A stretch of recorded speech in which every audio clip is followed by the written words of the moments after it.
안식일에 네 발을 등하여 내 성일에 의랍을 행하지 아니하고 안식일을 일컬어 즐거운 날이라 여호와의 성일을 존귀한 날이라 하여 이를 존귀하게 여기고 내 길로 행하지 아니하며 내 오락을 구하지 아니하며 사사로운 말을 하지 아니하며 내가 여호와 안에서 즐거움을 얻을 것이다. 내가 너를 땅의 높은 곳에 올리고 내 조상 야곱의 기업으로 기르리라. 여호와 입의 말씀이니라. 아멘. 다 같이 주님 앞에 나와서 기도하겠습니다.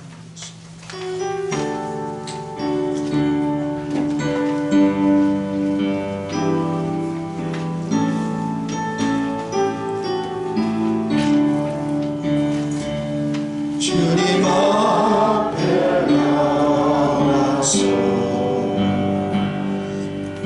예배 드릴 때 나의 무거운 뭐든지 주께서 맡으시니 찬송이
저로서 산자와 중자를 신바라오지라.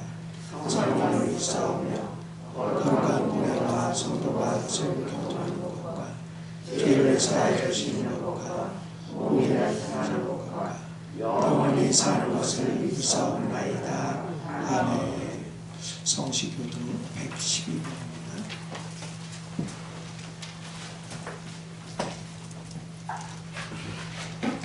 112번.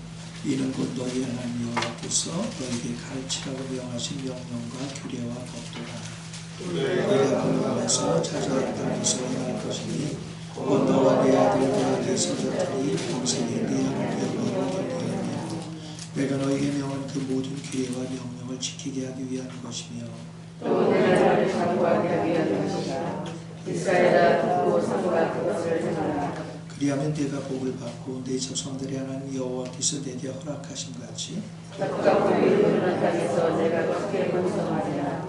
이스라엘아 들으라. 우리 하나님 여호와는 오직 유일한 여호와이시니 너를 망하라. 내 뜻을 다하고 힘을 다하여 내 하나님 여호와를 사랑하라. 아멘. 같이 26장 찬송하겠습니다.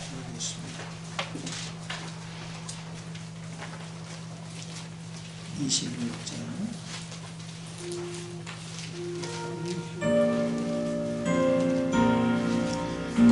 구세주를 하는 이들 찬송하고 찬송하세 마음과 뜻과 힘 다하여 경배드린 인생 주를 알지 못한 이들 주가 진리 인도하사 그의 피로 구속하니 찬송 부르세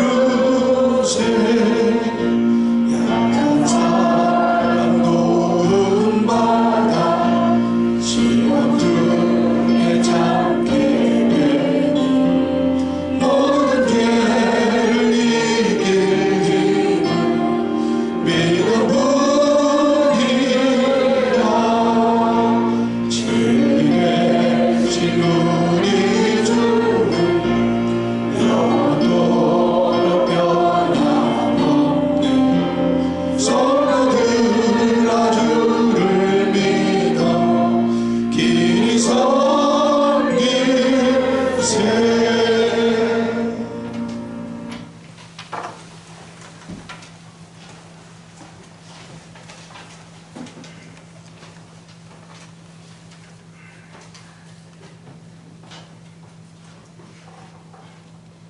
사랑의 하나님, 5월의 첫 주일인 오늘 모든 일정을 뒤로하고 주님의 성전에 나와 하나님께 예배와 찬양을 드릴 수 있도록 인도해 주심을 진심으로 감사드립니다. 지난 한 주간 주님의 말씀에 따라 살겠다고 십자가에 못 박힌 삶을 살겠다고 기도하고 기도하면서도 육체의 오감 따라 생활하고 말씀대로 행하지 못함을 회개하오니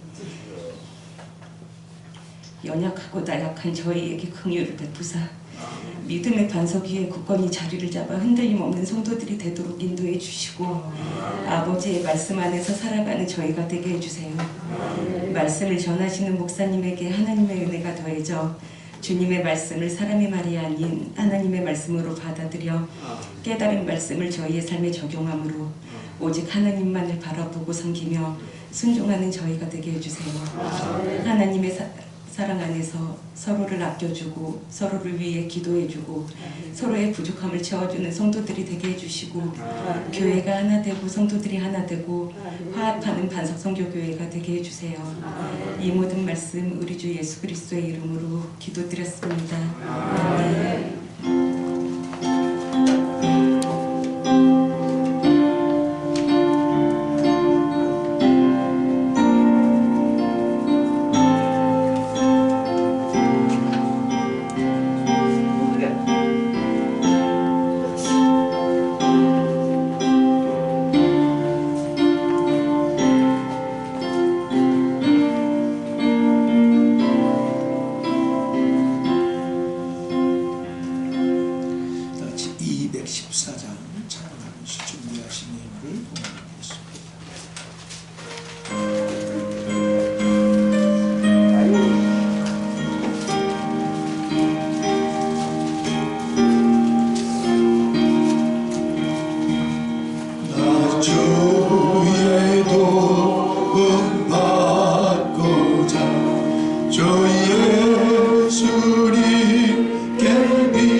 내 모습 이대로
9월 첫날 첫 시간을 모든 바쁜 일정을 뒤로 젖혀두고 이날이 여호와의 날이요 성일이기에 하나님 먼저 주의 전에 나와 불복하여 우리 마음과 뜻과 힘과 성품과 예물을 다하여 주님을 찬양하고 경배합니다. 받으신 표시로 성령께서 구름기둥과 불기둥으로 저들을 한 걸음 한 걸음 인도하시되 말씀을 통하여 교훈하시고 책망하시고 바르게 하시고 의로 교육하셔서 하나님의 사람이라 일걸음밖에 부족함이 없도록 인격이 주님의 인격으로 반듯하게 변화받게 하시고 또한 하나님이 무장되어져서 하나님이여 만나는 사람마다 살리고 세우는 데 일익을 감당하는 하나님의 사람 이스라엘들이 되게 하옵소서. 오늘도 주의 계명에 따라 하나님 빈손으로 나오지 아니하고 10의 1조 구별합니다. 주정헌금 구별합니다. 선교헌금 구별합니다. 건축헌금 구별합니다. 성전 아버지 안팎을 닦으며 피지땀을 흘리며 하나님 성전 미화에 애쓰는 여종들과 남종들이 있습니다. 또한 하나님 병든 심령들, 어린 심령들을 살리겠다고 하나님 어린아이들을 하나님 돌보는 교사들도 있습니다. 또한 신방대원들도 있습니다.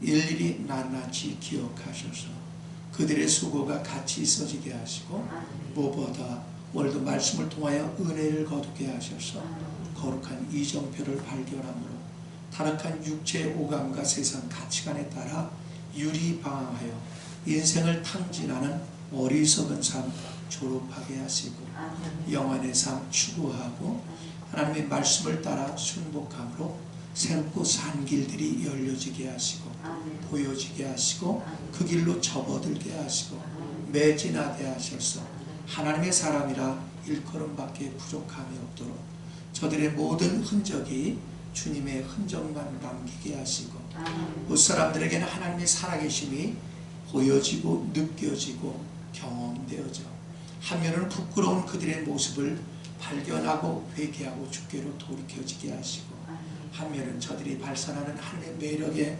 사로잡힌 바 되어 주 앞으로 이끌림 받아 구원 얻는 거룩한 계열에 합류하는 은혜들이 불일듯 나타나게 하옵소서.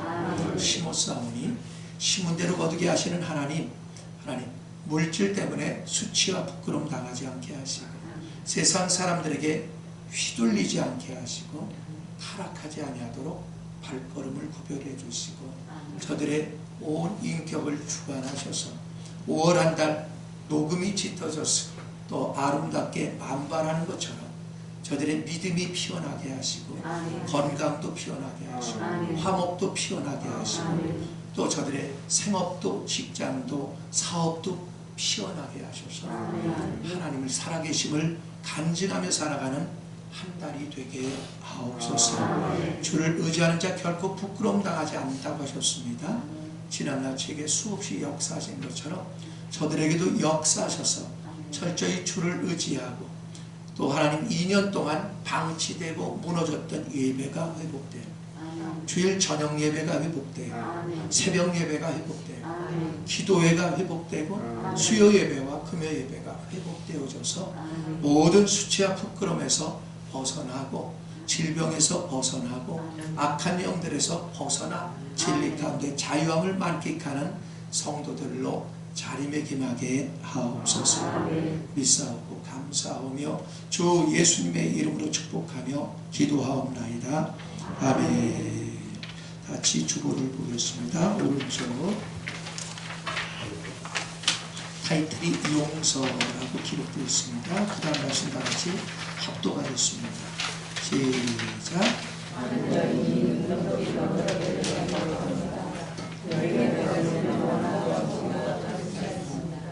여인은 자신이 버려진 아이였다는 사실을 알고 자살하려고 하고 있습니다. 어떻게 올라무심고 자신이 걸어온 발자국을 돌아본 여인이 생각을 바꿨습니다. 똑바로 왔다고 생각했는데 눈 위에 찍힌 자신의 발자국은 이리저리 삐뚤어져 있었습니다.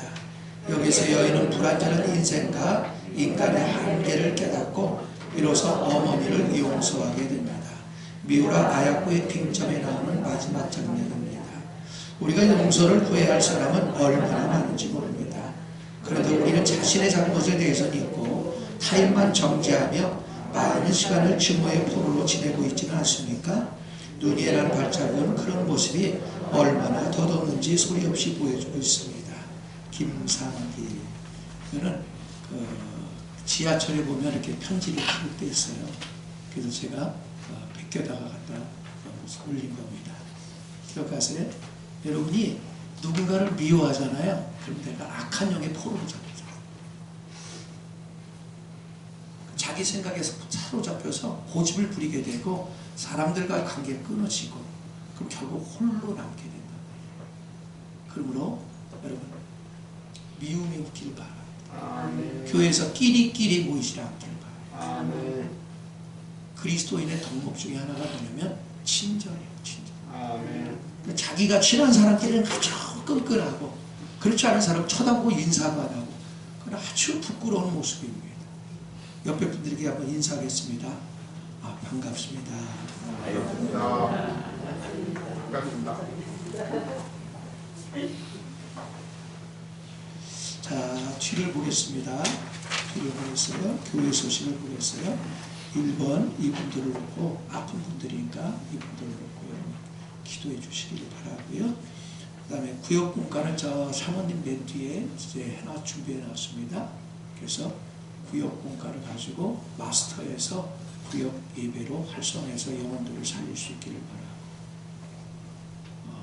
6월달까지 제대로 구역공과를 제대로 안 하는 팀은 구역팀은 없애버리고 잘하는 팀으로 그냥 편입시켜버리겠습니다. 그러니까 그런 줄 아시고 여러분 살려야 돼. 날림을 해갖고 살아나는 게 아니에요. 아침 저녁으로 가족 구역 식구들을 놓고 가슴에 품고 기도하고 그 다음에 때에 따라 신방도 하고 가서 말씀을 전하잖아요. 살려고 하잖아요. 하나님 내비두시지 않아요. 반드시 살립니다. 근데 여러분 돈 다 무심하고 무슨 업무처럼 하고 사잖아요. 그러면 여러분 평생가에 한 영혼도 못 살아요. 자, 3번을 읽겠습니다. 시작.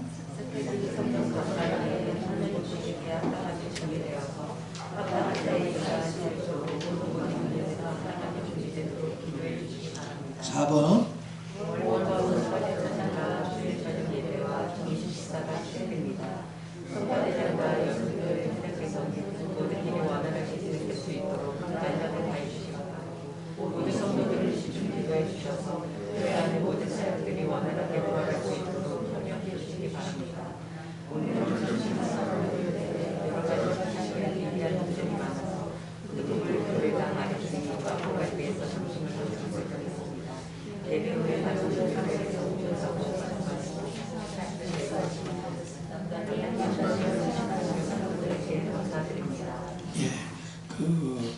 원래 오늘부터 교회에서 식사를 준비하기로 했는데 2년 동안 방치하다 보니까 모두 양분?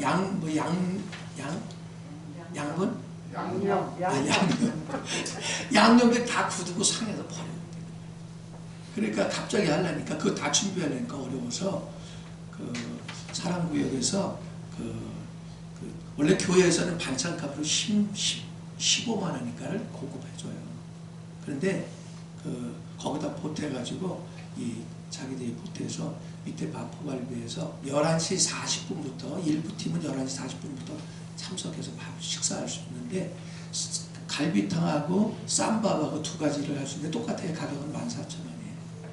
근데 거기 준비되어 있으니까 가서 잡수고 말씀만 하면 됩니다. 교회에서 왔다고. 한쪽에 준비된 우리 쪽으로 이렇게 모여서 같이 드셔야 돼요. 딴 사람들도 있을 수 있으니까.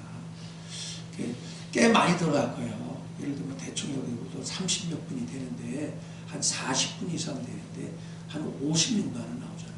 근데 한 10만 원밖에 안 줬으니까 46만 원을 그들이 부담하는 거예요. 그래서 여러분 맛있게 잡수시고 그 구역을 놓고 기도해 주시기 바라고요. 그 다음에 이제 원래 이렇게 매년 그렇게 했어요. 근데 이제 이 코로나 사태 때문에 멈추었는데 저기 들어오실 때 입구에 그 기념 기록표 감사표라고 돼 있어요. 그래서 자기 생일이나 기념할 만한 일에 자기 이름을 거기다 기록해 놓고 점심 반찬값을 한 번씩 헌신하는 거예요. 10만 원 이상. 자기가 특별히 이번에 내 생일인데 좀 맛있게 많은 것을 먹이고 싶다. 그럼 좀 더 하고. 그래서 그렇게 얘기하고 그 헌신표에다 기록을 하고 감사한 건 때 기록을 반드시 해줘야 돼요. 그래서 여성교회에다가 지급을 합니다. 그러니까 그렇게 해서 기록해 주셨으면 좋겠고, 그 다음에 조성자 집사님 남편이신 이병규 성도님이 주중에 돌아가셨어요. 목요일날 돌아가셔서 장례를 치르고 지금 집사님이 나오셨는데, 여러분이 많이 위로해 주시고 격려해 주시고 빨리 일어설 수 있도록. 왜냐하면 이게 그런 거거든요. 부부간에 몇십 년을 같이 애기 낳고 살다가 어느 날 한편이 느닷없이 떠나잖아요. 떠나기 전엔 몰라. 있을 땐 귀한 건 몰라. 떠나면 그때 옆에 분들이 인사하겠습니다. 남편이라고 생각하고 아내라고 생각하고 있을 때 자려.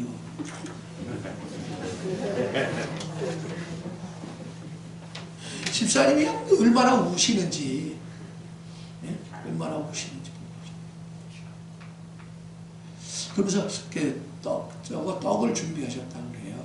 그러니까 여성교회 임원들이 나가실 때 드릴 테니까 하나씩 이렇게 가져가실 수 있기를 바라고 맛있게 드시기 바랍니다. 그리고 빨리 일어서실 수 있도록 기도해 주시기 바라요. 6번은 제가 금방 읽어드린 거고요. 모든 걸 생략하고 오늘 말씀 보겠습니다. 여호수아 4장 1절에서 9절입니다. 여호수아는 구약에 있어요. 4장 1절에서 9절. 근데 이제 제가 또 찾으시는 사이에 잠시 안내 말씀을 드리면, 여러분 기억하세요? 내가 어려운 일 당할 때 누군가가 오기를 기대한다면 여러분이 먼저 여러분들이 찾아야 되는 거예요. 가장 저는 그렇게 삶의 우선순위를 그렇게 정해 있어요. 생명과 관련된 일이라면 만사체처럼 그냥 갑니다. 생명과 관련된 일. 그 다음에 두 번째가 뭐냐면 어려운 일, 이렇게 장례를 치는 일, 이런 일이 있으면 그냥 1번으로 생각하고 그냥 갑니다. 병사의 일에는 부주금만 많이 내면 돼. 근데 이게 조사의 일에는 가서 얼굴도 보고 찾아보고 격려도 해주고 그러는 거예요. 근데 안타까운 것인데, 제가 광고를 해도 의식도 안 하고 반응을 안 해요. 여러분이 어려움 당하면 그때 다 나타납니다. 제가 한번 제가 아는 분인데 초상을 당했어요. 근데 이분은 아무 데도 안 다니는 사람이에요. 갔는데 병원인데 요만하더라고요. 요만한 데다가 상 하나 다 있고 거기서 다 모든 걸 하는데 본인 상주 2명이 앉아있어. 3일 동안을. 얼마나 초라하든지. 내가 가니까 너무 반가워하는 거예요. 왜? 손님이 없으니. 여러분 쉬운 대로 거둬요. 여러분 누군가가 어려운 일 당할 때 여러분 돌아볼 줄 알길 바라요. 쉬운 대로 거두게 됩니다. 여호수아 4장 1절에서 9절을 첫 소절은 여성이, 두 번째 소절은 남성이 서로 교독하겠습니다. 시작.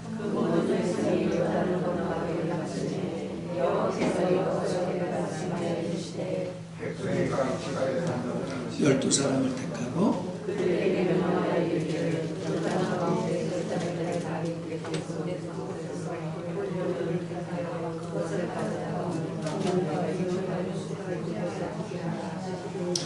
여호수아가 이스라엘 자손 중에서 각 지파에 한 사람씩 준비한 그 12사람을 불러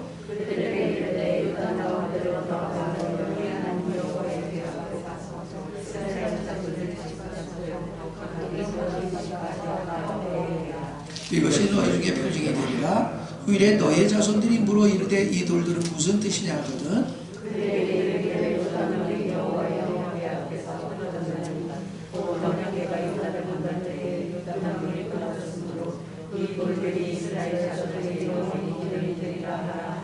이스라엘 자손들이 여호수아가 명령한 대로 행하되 여호와께서 여호수아에게 이르신 대로 이스라엘 자손들의 지파의 수를 따라 요단 가운데서 돌 12를 택하여 자기들이 유숙한 곳으로 가져다가 거기에 두었더라. 다같이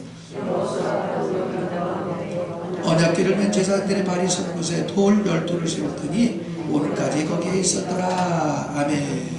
본문을 가지고 세계를 지배하는 이스라엘 백성의 자녀교육, 그런 제목으로 은혜를 나누겠습니다. 옆에 사람들 인사합시다. 자녀교육 성공합시다. 여러분요, 나의 불행은 그런 대로 참을만 해. 근데 내 새끼가 잘못돼서 어려움 당하잖아요. 말도 못하게 부릅니다. 여러분 혹시 메가다 장군의 자녀를 위한 기도문을 읽어본 적이 있으신가요? 그 기초 위에 처음에 기도문 시작이 이렇게 되어 있어요. 내 아들아, 하나님한테 내 아들이 이러이러한 아들이 되게 하여 주옵소서. 근데 그런 거 마지막 장면을 어떻게 마무리했냐? 그리하여 나로 하여금 세상을 헛되이 살지 아니하였다 하게 하옵소서 라고 기록되었습니다. 메가다는 군인이고 오성 장군입니다. 미국의 장군이에요. 특별히 전 세계 많은 업적을 구했는데 특별히 우리나라 6.25 사변 때 그분이 아니었다면 우리는 공산화돼서 지금 우리는 여기와 존재하지 않을지도 몰라요. 그분이 인천 상륙작전을 계획하고 도모에서 결국 남한이 대한민국이란 국호로 지금 유지되고 있는 것입니다. 그런데 이렇게 많은 업적을 지니고 성취했던 그 사람이 그보다 더 중요한 게 있더라는 거예요. 마지막까지 남는 보람은 자녀밖에 없더라는 겁니다.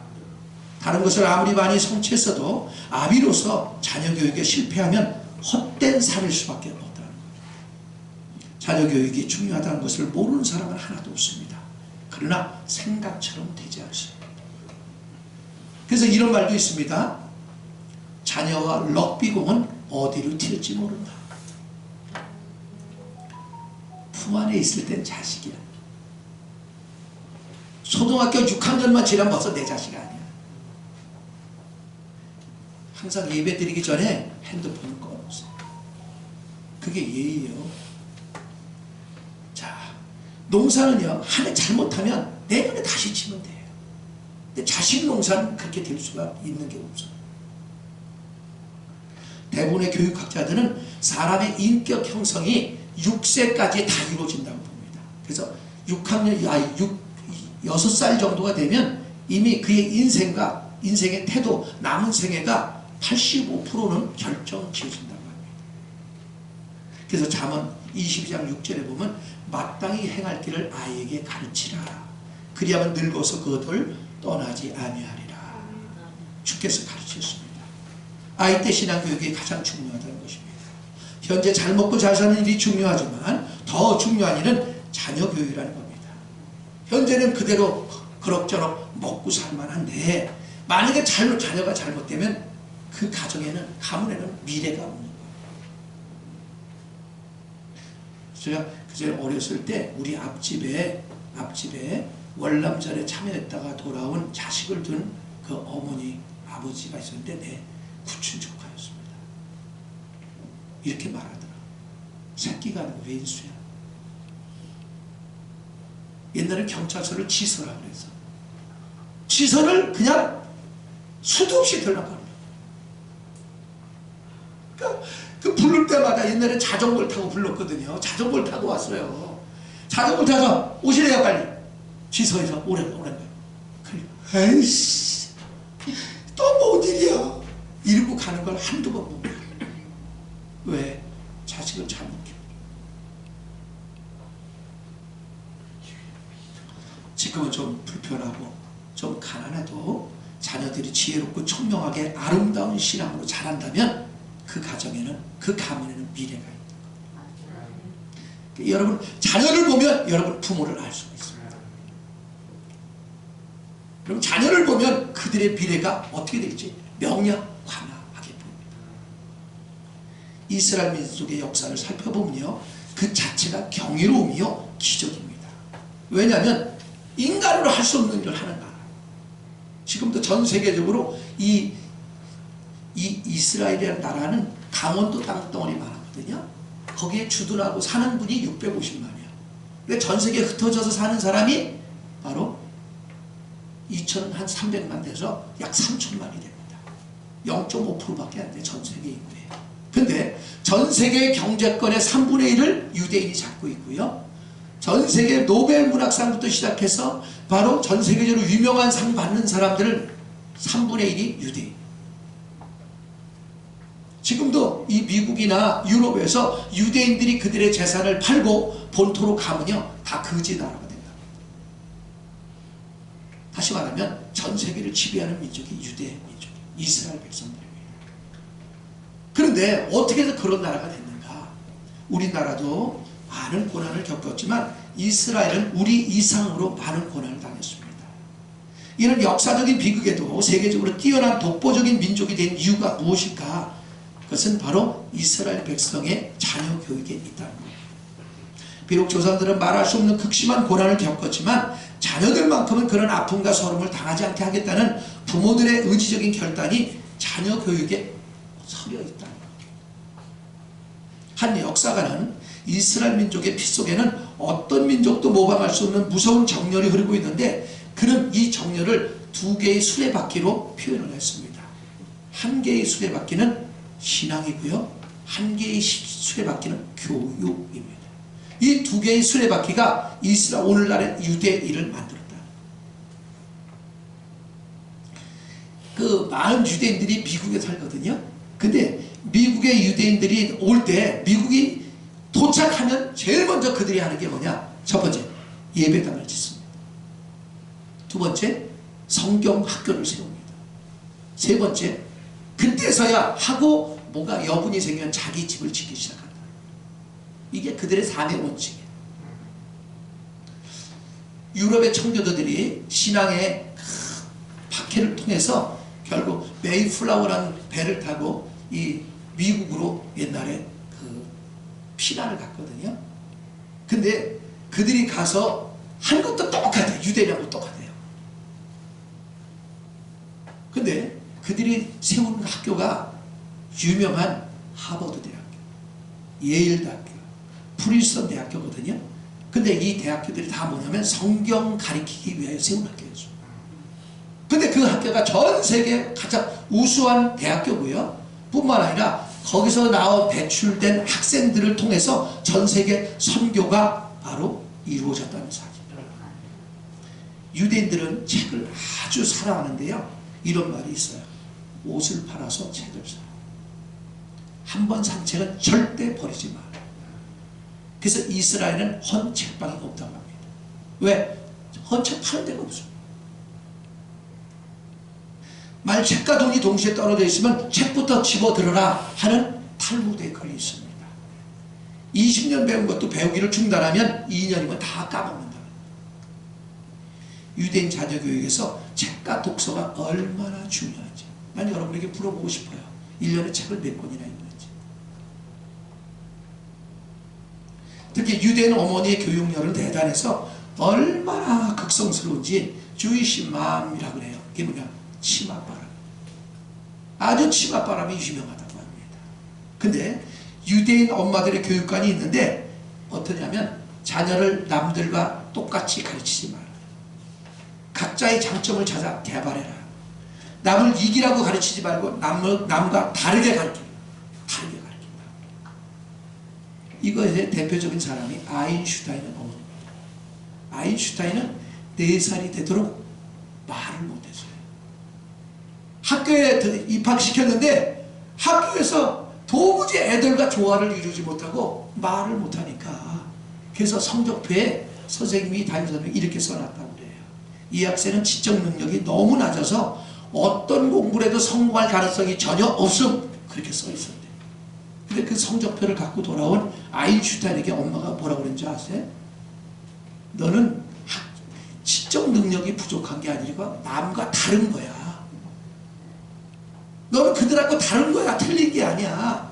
그러면서 엄마가 개인적으로 교육을 시켰는데 세계적인 과학자가 돼요. 그러니까 유대인들은요, 남자야 외국인이고 어디는 관계가 없습니다. 대신 엄마만 유대인이면 아이 태어난 아이는 다 유대인이에요. 유대인으로 만들어지지 유대인이 태어나지 않는다는 사실. 세계적인 천재로 만들었다는 사실 기억을 하시고 오늘 주신 말씀에서 우리는 이스라엘 민족의 이런 교육과 신앙에 대한 정렬을 배울 필요가 있습니다. 그러다 지금부터 이스라엘 민족의 자녀 교육의 원리가 무엇인지를 살펴보면서 우리도 자녀를 둔 엄마 아빠라면 하나님 보시기에 합당하게 양육해서 여러분의 가문의 미래를 소망으로 키우는 기회가 되기를 축원합니다. 첫 번째, 이스라엘 민족은요 자녀들에게 상징물을 활용한다는 것입니다.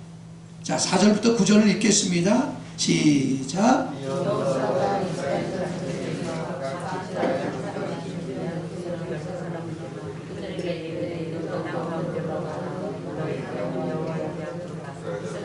이스라엘 자손이 집합수대로 각기 돌 한 개씩 가져다가 어깨매라. 이것이 너희 중에 표징이 되리라. 후리에 너희의 자손들이 물어 이르되 이 돌들은 무슨 뜻이냐 하거든 그들에게 이르기를 요단물이 여호와의 언약궤 앞에서 끊어졌나니 곧 언약궤가 요단을 건널 때에 요단물이 끊어졌으므로 이 돌들이 이스라엘 자손에게 영원히 기념이 되리라 하니라. 아멘. 기억하세요? 돌들을 요단강을 건널 때 하나님의 기적으로 그때가 범람하는 홍수철이었거든요. 그런데 하나님이 갈라놓고 그 가운데다 뽀송뽀송한 길로 가게 된 거예요. 그때 어떻게 했냐, 강 바닥에다가 12개의 돌을 세워놓고 그 다음에 나와서 다시 12개의 돌을 갖고 나와서 길가에다가 돌을 빌을 세웁니다. 그래서 백성들, 아니 그 자식들이 엄마 아빠 이게 뭐야? 그러면 여호와께서 기적으로 우리를 이렇게 강을 요단강을 건넜다는 거, 그들에게 영적 경험과 기적을 가르쳐주라.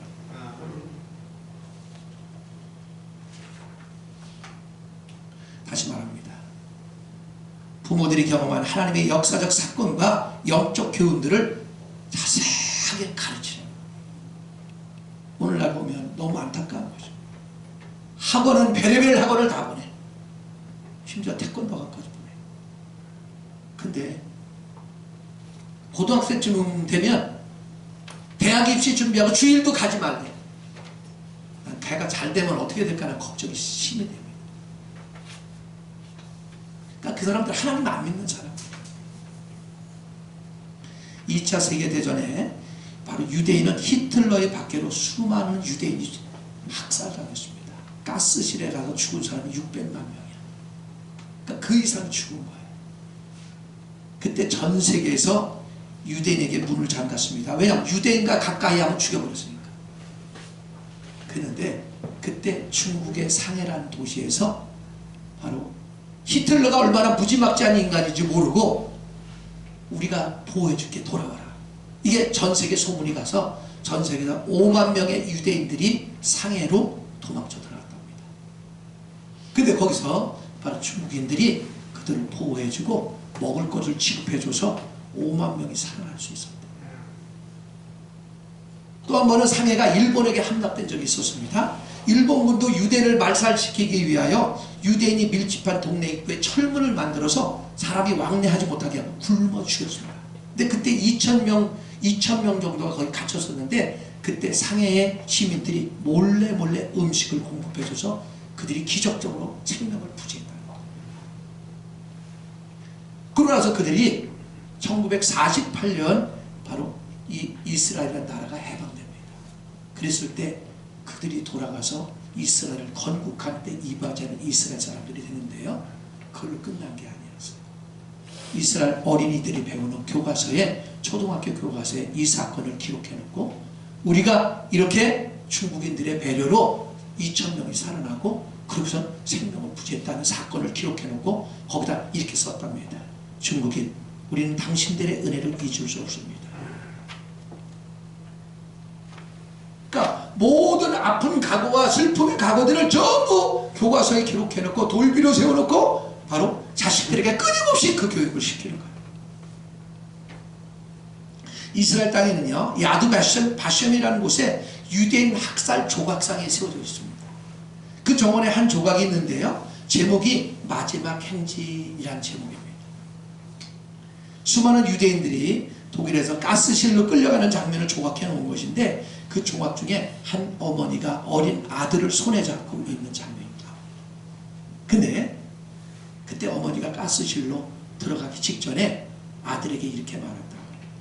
아들아, 엄마는 가스실로 끌려간다. 난 거기 가면 죽는다. 그래서 나는 너를 데려가지 않는다. 내가 데려가도 너도 죽기 때문이다. 그러나 나는 너를 여호와 하나님께 맡긴다. 그리고 손을 놓고 돌아가는 장면이 나옵니다. 근데 이 아이가 살아서 후에 어떻게 돼요? 훌륭한 조각가 되어서 자기를 주인공으로 조각상을 만든 것이 바로 이 조각상입니다. 우리는 동양에서 가장 높은 탑 이런 걸 자랑해요. 그 더 높은 탑이 생기면 아무것도 아니에요. 중국 상해에 가면 1919년 4월 11일 항해일지사 30명이 세운 대한민국 정부 수립 청사가 있습니다. 한국인이라면 꼭 들른다고 하는데요. 그것을 그냥 몇 평 안 되고 보잘것도 없는데 왜 그것에 큰 의미를 부여할까? 대한민국 역사에 숨결이 숨어있기 때문입니다. 독립군들의 얼과 무용담이 서려있기 때문입니다. 그곳에 독립투사들의 함성과 말바꿀 소리가 들린다고 합니다. 그래서 문화유적이 중요하고 고적이 중요한 것입니다. 그러므로 우리도 지금부터 후손을 위해 우리 민족의 역사가 서려있는 곳에 기념비나 장애물을 세우고 거기에 의무를 부여하고 후손들에게 가르쳐야 돼요. 특별히 유교의 잔학상. 오늘 안타까운데 어떤 책을 보니까 현재 우리나라에 그냥 고정 간첩이 3만 명에서 5만 명 된답니다. 그럼 어떤 데 보면 이북에 인민공화국 비가 걸려있어. 난 전쟁 나면 그 사람들이 앞에 나가서 전쟁하려는가 모르겠어요. 여러분 전쟁 나면 가장 비극이 누군지 아세요? 여자들이에요. 남자들은 앞에서 총 맞아 죽으면 그만입니다. 근데 여자들은 성폭력 당하고 각종 어려움을 당합니다. 그리고 마지막에 죽어. 고난이 깊습니다.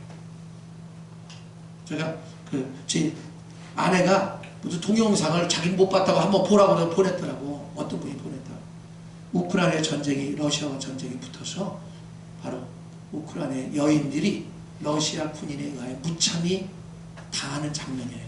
누가 찍었는지 몰라. 밤에 벌어진 일인데 젊은 여자를 벗어서 브래지아를 가슴에 여기다 차고 허리에다 차고 속옷까지 싹 벗겨서 발목에다 옷을 벗겨놓고 두드려 패고 성폭력하는 거예요.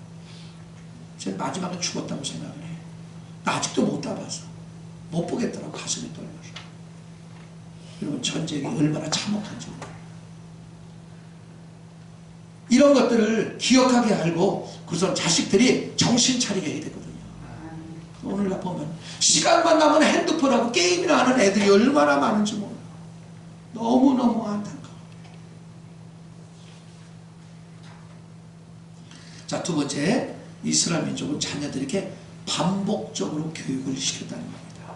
자, 4장 20절에서 23절을 한번 보세요. 4장 20절에서 23절 시작. 여호수아가 요단에서 가져온 그 12들을 길갈에 세우고 수도. 아까는 요단 바닥에서 세웠습니다. 근데 이번엔 길갈에 세웠어요. 두 번 반복했죠. 여러분 기억하세요? 요단 강을 건넌 것은 십자가로 나의 혼을 처리해서 타락한 혼, 내 생각, 내 감정, 내 의지를 처리했다는 걸 보여주고, 그래서 바로 길갈에 올라와서 다시 돌비로 섰습니다. 자, 길갈이라는 건 뭐냐면 수치가 굴러가다 이런 뜻이에요. 기억하세요? 여러분 타락한 생각을 처리하고 타락한 감정을 처리하고 불순종과 거역의 의지를 십자가를 처리할 때 부끄러움이 떠나가고 인격이 바꿔지고 질병이 떠나갔다 그 말입니다. 그때마다 기념비를 세웠다는 거예요. 근데 이게 뭐 반복했잖아요. 기억하십시오. 교육학자들은 교육에서 무엇보다 중요한 것을 반복의 원리라고 말합니다. 중요한 교훈은 반복해야 그 교훈이 행동화 된다는 겁니다. 목회자도 중요한 점을 강조하기 위해 반복할 때가 있습니다. 그래서 목회자의 설교 내용에 전에 들었던 말씀이 또 나오면 성도들이 이러더라고. 우리 목사님 설교 재료가 떨어졌나 봐. 아주 우려먹네. 우려먹어. 그걸 통해서 내 잘못된 걸 바꿀 생각을 하지 아니하고 그 들은 것만 얘기를 하는 거예요. 너무 안타까워. 너무 안타까워. 본문에도 이스라엘 민족이 기념비를 세울 때 요단 바닥에서 하나 세웠고 또 요단 건너서 길갈에 세웠습니다. 다시 말하면 반복했습니다. 여러분 구약을 보면요, 모세오경, 창세기, 출애굽기, 레위기, 민수기, 신명기가 있잖아요. 이스라엘 백성이 출애굽했던 사건들을요, 출애굽기, 민수기, 신명기에 계속 반복해서 유대인의 교육 훈련 방법이 세 가지 특징이 있습니다. 첫째는 뭐냐면 토론법이고요, 두 번째는 귀납법이고요, 세 번째는 반복법입니다. 토론법이라는 것은 둘 이상만 모이면 토론하게 하는 것입니다. 열띤 논쟁을 통해 자기 주장의 우위를 점하는 훈련을 가리키는 거거든요. 두 번째 귀납법이라는 것은 많은 신뢰와 예화를 통해 자기 주장의 정당성을 입증하고 결론에 도달하는 훈련입니다. 우리 한국인들은요, 회의하잖아요. 자기 주장에 관철한다면 싸움박자를 탁 차고 일어나 나가버려요.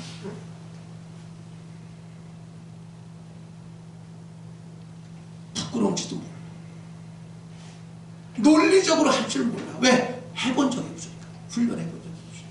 근데 이스라엘 백성은 한 거죠. 자, 세 번째 반복법이라는 건 중요한 교훈을 마음에 새겨져서 행동화될 때까지 반복시키는 걸 반복법이라고 합니다. 유대인의 자녀가 어릴 때부터 율법은 613개예요. 613개를 달달달달 암송하기만 해요. 만 12세가 되면 모세오경을 다 외웁니다. 여러분한테 한번 물어보세요. 집사님 성경 몇 구절이나 외우세요? 한번 물어봐. 네? 옆에다 물어봐봐. 성경 몇 구절이나 외우냐? 어떤데 어떤 그런 일이 생겨서 그 말씀을 그러면 기까미까 꼭 찾으려면 성경 어디를 찾아도 안 나와. 왜? 성경을 읽지 않으니까. 특별히 신명기 6장 4절에서 9절을 쉐마라고 말합니다. 쉐마는 들으라 이런 뜻이거든요. 이 쉐마는 1살 반 되면, 아이가 1살 반 되면 그때부터 계속 이 쉐마를 가르칩니다. 그래서 이 이스라엘 사람들에게 이런 말이 있어요. 100번 읽는 것보다 101번 읽는 게 더 낫다. 사람은 기억되지 않은 것을 즉시 사용하기 어렵고, 논쟁할 때 암기되어 있지 않으면 상대방과의 논쟁에서 밀릴 수밖에 없습니다. 신명기 6장 4절의 9절을 쉐마라고 말씀드렸잖아요. 한마디로 이런 거예요. 하나님을 사랑하라, 말씀을 사랑하라, 자녀에게 반복해서 가르쳐라 라는 뜻이거든요. 이 세 가지가 이스라엘 민족에겐 건국의 기초요, 가정의 기초요, 교육의 기초라는 겁니다. 그래서 유대인은 매일 조석으로 이 말씀을 암송하고 가르칩니다. 그래서 이 말씀을 아이가 뱃속에 임신했는 데부터 가르친다는 거야. 뱃속에 있는 아이에게, 예? 아이야, 하나님을 섬겨라. 하나님을 섬겨라. 큰 몫이 하나님. 이게 주어가 누구예요? 하나님이잖아. 예? 주어가 하나님이에요. 너는 들어라. 너희 하나님 여호와는 하나이신 여호와시니 너는 일생 동안 마음을 다하고 힘을 다하고 성품을 다하여 주 여호와 하나님을 사랑하라. 부모만 그러는 게 아니고요, 제사장이 그렇게 가르치고요, 학교 가면 선생님이 가르치고요, 지도자는 기대에 이걸 시험을 한다. 심지어 5절에 보면 그랬어요. 앉았을 때든지 누웠을 때든지 일어설 때든지 가르치며. 이뿐이 아니에요.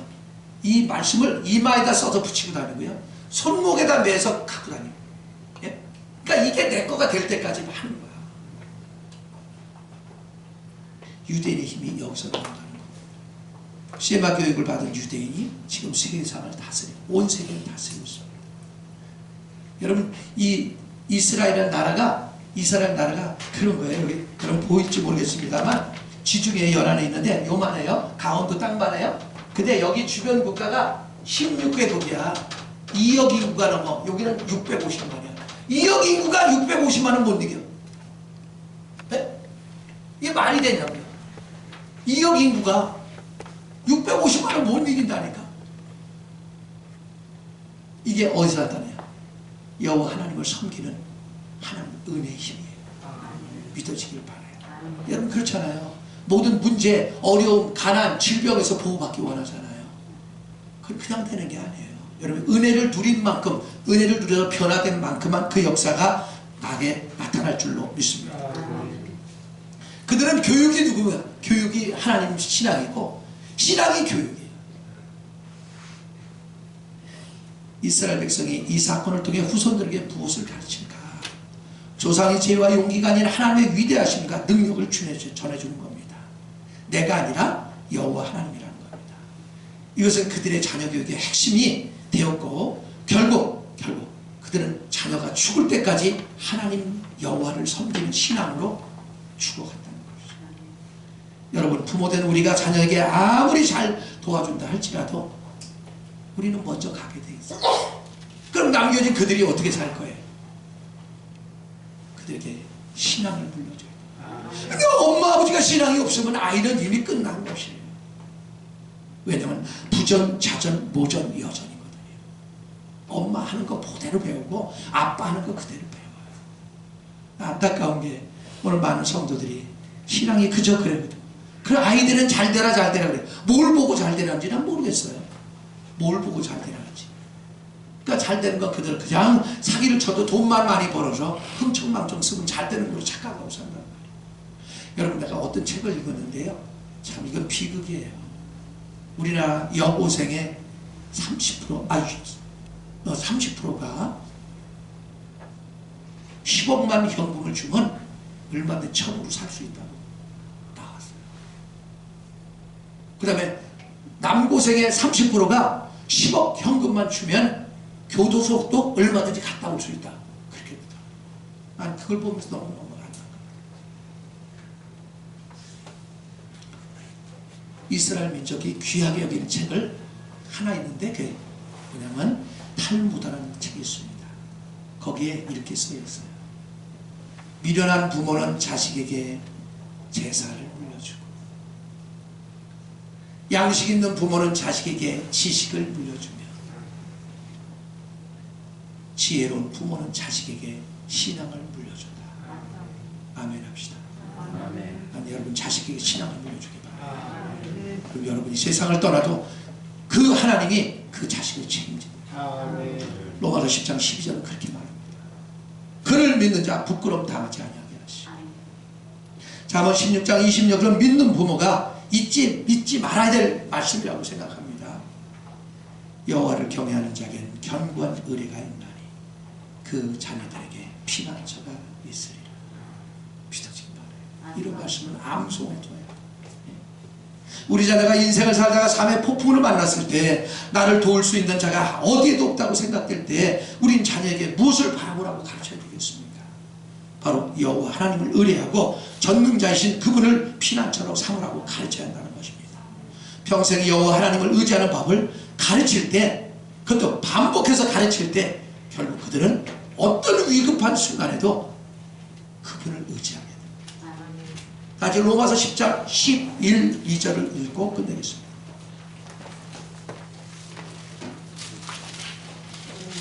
로마서 10장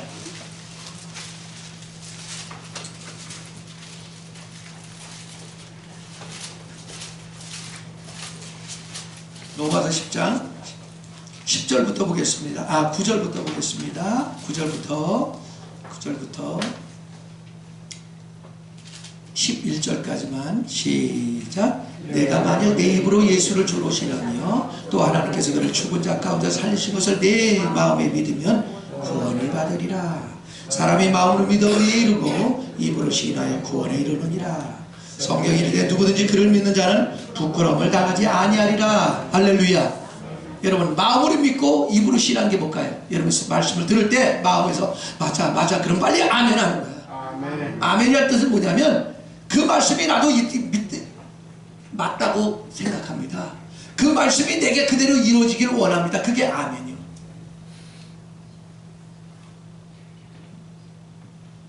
꿀먹먹을처럼 앉았다 꾸벅꾸벅 졸다 하면 예배를 드리는 우리가 어디 있어요?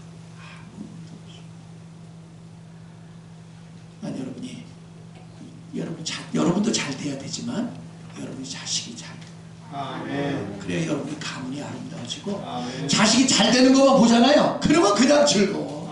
네? 그냥 즐겁다니까. 안 먹어도 배불러. 아멘. 안 먹어도. 여러분 신앙을 바르게 가르쳐 놓잖아요. 그러면 자식이 바른 길로 가면서 성공의 삶을 살잖아요. 그러면 안 먹어도 그냥 배불러. 아멘. 그런 믿음의 명가문이 되기 위하여 여러분이 경험한 영적 경험들을 돌비로 세우듯 기념비로 세워놓고 또 메모해놓고 그걸 수시로 내가 이렇게 했더니 하나님이 이렇게 역사했다, 이렇게 경험하게 했다, 이런 놀라운 기적을 경험했다 가르치시길 바라고 반복해서 가르쳐서 아이로 하여금 그리고 자녀로 하여금 믿음으로 철저히 살게 만들어서 다니엘서 12장 3절의 말씀처럼 많은 사람을 옳은 대로 인도하는 자는 별과 같이 궁창에서 영원토록 빛나리라 라고 말씀하신 것처럼 여러분이 그렇게 될 때 사람을 살리는 사람이 됩니다. 남편도 살리고 아내도 살리고 자식도 살리고 만나는 사람마다 살려요. 여러분이요 그 옛날에 고구려에 평강공주 얘기 나오잖아요. 예? 평강공주가 누구한테 시집갔어요? 예? 바보 온달한테 시집갔잖아요. 아버지가 하도 애가 징징대고 오니까 너 그러면 내가 온달한테 바보 온달한테 시집 보낸다 시집보낸다. 근데 진짜 그걸 믿은 거야. 그 진짜 바보 온달한테 시집 갔다니까요. 근데 바보 온달이 온달 장군이 됐어요. 그의 아들이 온사마야. 요동반도를 정벌하고 고구려 땅을 가장 넓게 확장한 사람이니까 그런 가문을 만들어놨어요. 여자가 중요해. 아내가 얼마나 중요하지. 엄마가 얼마나 중요하지. 여러분 손에 여러분 자식의 미래가 결정됩니다. 깨달으셔서 여러분의 자식들을 믿음으로 잘 키우고 그들에게 본보기가 되기 위해서 내가 영적 경험을 더 많이 해서 그들에게 반복해서 교육시킴으로 여러분의 가문이 명가문이 되기를 축원합니다. 거룩하신 아버지 귀 있는 분들 되게 하옵소서. 주 예수님의 이름으로 기도하옵나이다. 아멘. 다 같이 앉으셔서 620장 찬송 축도를 마치겠습니다.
고통과 슬픔 중에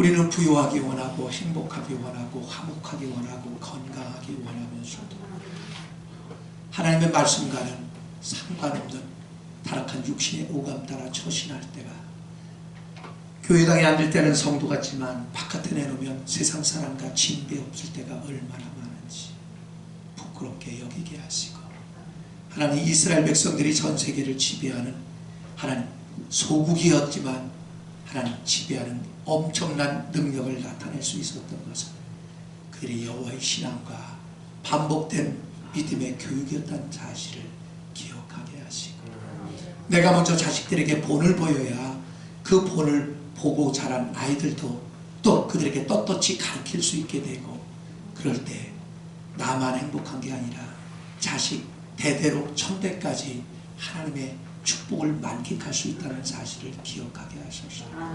오늘부터 시작되는 하나님 모든 예배가 회복되는데 고군분투하게 하시고 열심을 내게 하소서.